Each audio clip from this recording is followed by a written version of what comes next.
ছেড়ে গেছিল। এবার একটু আমি বলছি, আপনারা কিন্তু মন দিয়ে শুনবেন। মন দিয়ে আপনারা যদি না শুনেন তাহলে কিন্তু আমার এই যে পরিশ্রম বা ঋণগুলো করা সব বৃথা হবে। আমি সবাইকে বলছি আপনারা মন দিয়ে শুনুন, এবং এটা ভালো মানুষের উপকার হবে, ছাত্রছাত্রীদের উপকার হবে, ভবিষ্যৎ প্রজন্মের উপকার হবে। শুনুন মন দিয়ে।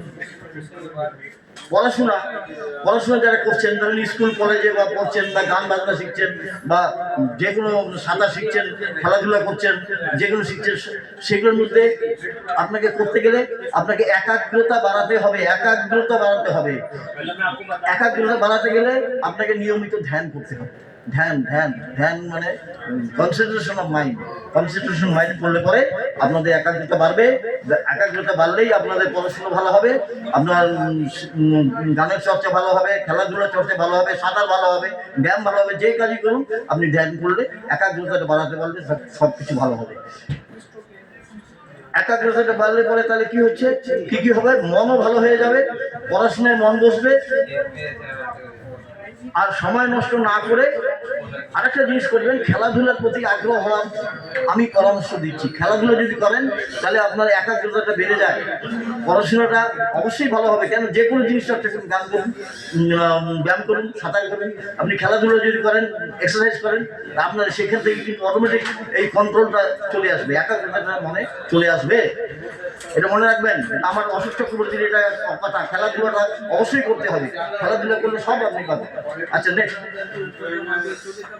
একজন মানুষের কাছে নিজের প্রাণ যতখানি প্রিয়, অন্য মানুষের কাছে, অন্য জীবের কাছে তার প্রাণটাও কিন্তু ততখানি প্রিয়। আমার কাছে যেমন আমার প্রাণটা প্রিয়, অপর মানুষগুলো যারা আছে, এই যে এখানে যারা আছে, তাদের কাছে তার প্রাণটা প্রিয়। যত পশু পাখি আছে, কুকুর, বিড়াল, ছাগল, গরু, ভালু, তাদের কাছে তার প্রাণটা কিন্তু অত্যন্ত ভালো, প্রিয়। যিনি এটা অনুভব করেন, নিজের প্রাণকে যতখানি ভালোবাসেন, অন্যের প্রাণকে তিনি ততখানি ভালোবাসেন, তাকেই সাধু বলা হয়। সেই লোককেই সাধু বলা হয়, অন্য কাউকে নয়। যে নিজের প্রাণকে ভালোবাসেন, অন্যের প্রাণকেও ভালোবাসেন, অন্য জীবজন্তুদের প্রাণকে ভালোবাসেন, তাকেই আমি অন্তত অশোক চক্রবর্তী বলে যে সেই সাধু। এই অনুভবের ফলে তিনি অন্যের প্রতি দয়াশীল হয়ে যান, অন্যের প্রতি দয়াশীল হবেন, পশু পাখির প্রতি দয়াশীল হবেন। গায়ে শরীরে ভস্য মাখলে সে সাধু কোনোদিনই হতে পারবে না।